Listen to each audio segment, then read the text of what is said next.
Layla, de Eric Clapton, provavelmente uma das músicas mais famosas e aclamadas da história do rock. Isso tanto na versão original de 1970, que é um rock, quanto na versão acústica de 1992. E essa canção é uma prova viva de como o arranjo pode fazer tanta diferença na música. Como que um rock and roll, uma música super agitada, foi transformado num leve blues jazz. O arranjo é tão poderoso que ele pode fazer a gente não gostar mais da música dependendo de como foi feito. A música se mantém a mesma no arranjo, porém ele traz uma outra roupagem, como se a gente vestisse a música com outra roupa, né? O corpo dela é a composição, né? A melodia ali, a harmonia, e o arranjo, né? A roupa que a gente coloca pode mudar, né? E isso pode fazer a gente gostar ou até odiar a música.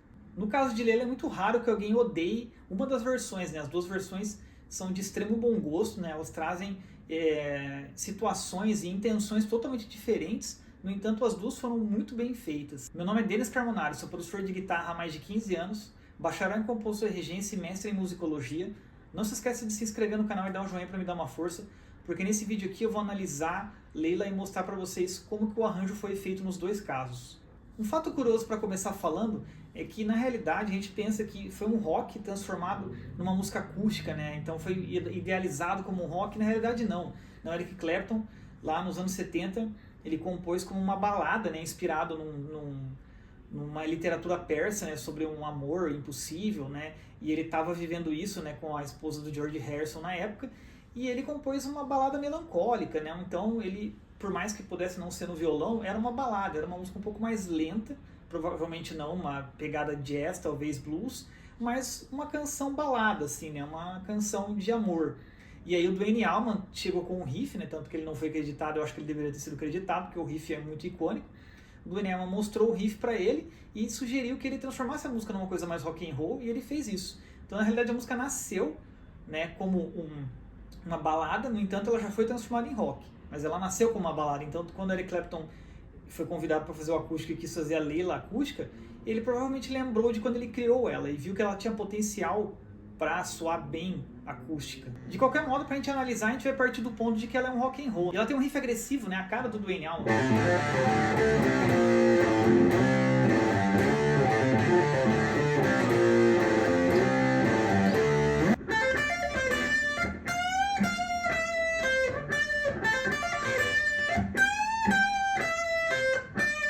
Esse é o refrão, a parte A da música, vamos dizer. A parte B é a estrofe, então, né?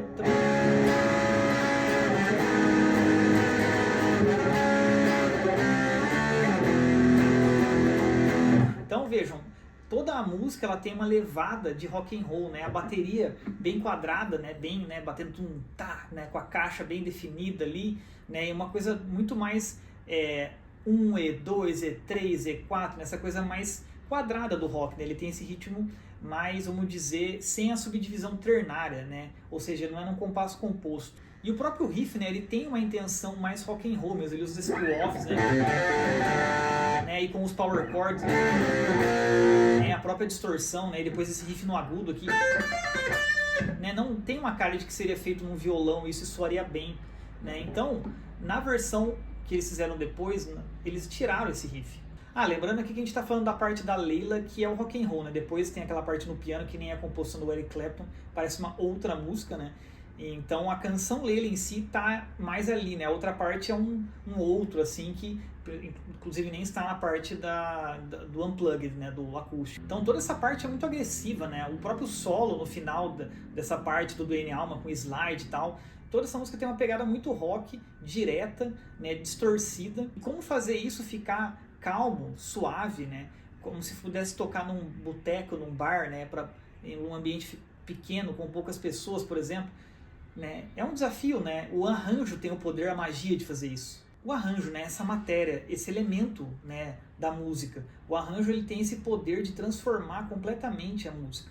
E ele pode dar as intenções de gênero das músicas, transformar uma música rock, uma música jazz, uma música blues, uma música country, a mesma música. Então a gente reconhece a música, porém, ela está diferente. Então a primeira coisa que ele decidiu foi tirar o riff. O riff ele é muito rock and roll, então fazer isso no violão, né, para essa parte mais intimista, não funcionaria bem, né, esse riff pro violão. Então ele enxugou o riff e basicamente fez a harmonia com uma condução de baixo ali, né, quase um walking bass, né.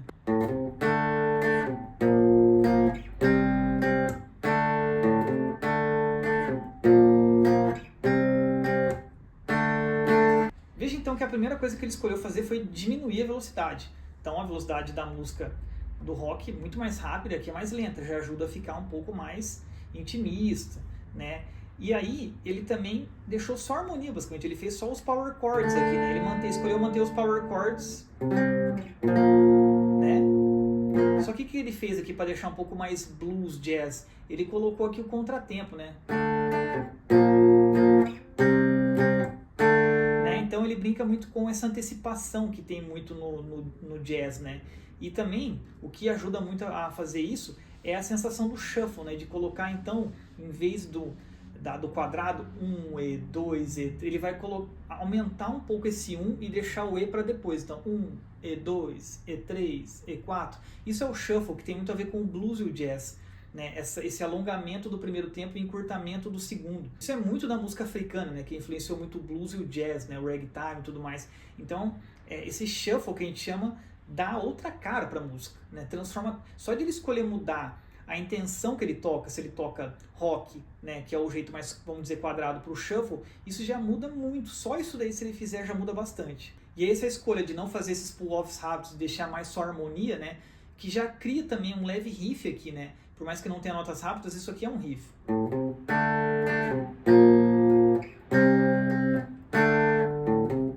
Né? Essa brincadeira com essa condução do baixo aqui já é um riff, né? Não é só harmonia, ele não está fazendo esse Ré menor, Dó e Si bemol.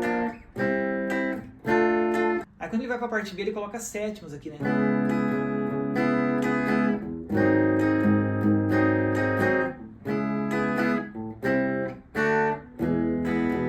Os acordes menores todos têm sétima.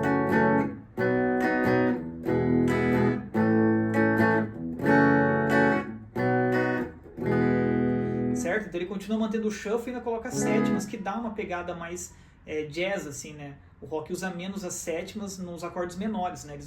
O blues usa muito nos maiores, né? E o rock acaba fazendo isso também. Mas nos menores dá essa pegada mais suave, assim, intimista, né? Esse acorde com menor com sétima, ele soa muito jazz, né? Agora eu vou falar de outros pontos importantes também. Ele resolveu cantar mais grave, né? Oitavar a voz dele, então isso também deu uma questão um pouco menos agressiva, né? Uma coisa aguda tem muito a ver com o rock, né? Essa voz um pouco mais grave, por exemplo, né? Numa região mais barítono, permitiu que também acontecesse uma coisa mais intimista. E o que os outros instrumentos fazem também é muito importante. Então a bateria ali na condução fica dando essa pegada bem jazz, né? Usa também a vassourinha em vez da caixa batendo ali, né, com a baqueta, né, que fica aquela coisa mais seca, né? A vassourinha dá essa coisa um pouco mais espaçada, assim, um pouco mais espacializada, né? Distribui mais o som, fica um pouco mais enevoado o negócio, então suaviza também. E um instrumento muito importante para dar essa pegada jazz blues é o piano, né? O piano, então, ele traz aquelas notas, aqueles floreios, assim, bem característicos do jazz, né? Então isso contribui ainda mais para esse blues jazz que se tornou essa música. Bem, então vocês vejam, de um lado a gente tinha a música com a roupa do rock, né, que tinha distorção, a levada mais quadrada, né, com 1 e 2, né, com as colcheias sem o shuffle. A gente tinha as notas agudas, né, rápidas, a velocidade, né, o andamento da música bem rápido, o vocal um pouco mais pro agudo. E do outro lado a gente tem essa versão jazz blues, que traz um andamento mais lento, um vocal um pouco mais grave, acordes mais característicos do jazz, como por exemplo menor com sétima. A gente tem menos notas no riff, né, um riff um pouco mais comedido, sem estar no agudo. A bateria usando vassourinha e fazendo a condução do jazz, né, dando ênfase no shuffle. O piano também fazendo floreios mais jazzísticos e blues. Tudo isso que eu falei faz parte do pensamento do arranjo da música. Ou seja, como que você vai organizar e selecionar o que vai fazer o quê e como cada coisa vai ser feita, né? Porque a música é uma coisa, né? Você compor a melodia, né, e a letra, né? Principalmente uma música é composta, caracterizada por melodia e letra. É o que a gente lembra da música. Pô, a música é isso. Leila. E a letra, a gente lembra, isso é que lembra a música, né? Ou um riff, né? Principalmente, que é uma melodia também. Isso faz a gente lembrar da música. A harmonia muitas vezes também, mas esses são os elementos assim cruciais. As outras coisas a gente pode ir mudando, a gente pode ir colocando elementos ou mudando um pouco, transformando certos elementos, tirando outros.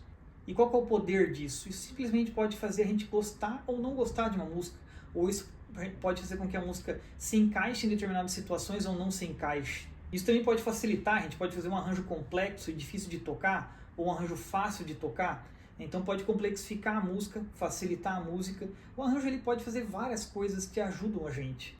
Bem, galera, então eu espero que vocês tenham gostado dessa aula. Na realidade, quem deu essa aula foi a música Leila, né? Ela é uma aula de arranjo, né? Tem várias outras, mas essa é uma música muito famosa, que tem duas versões muito famosas e que funcionam muito bem e que são muito diferentes. Deixe aqui nos comentários se vocês tiverem alguma dúvida, alguma crítica, alguma sugestão.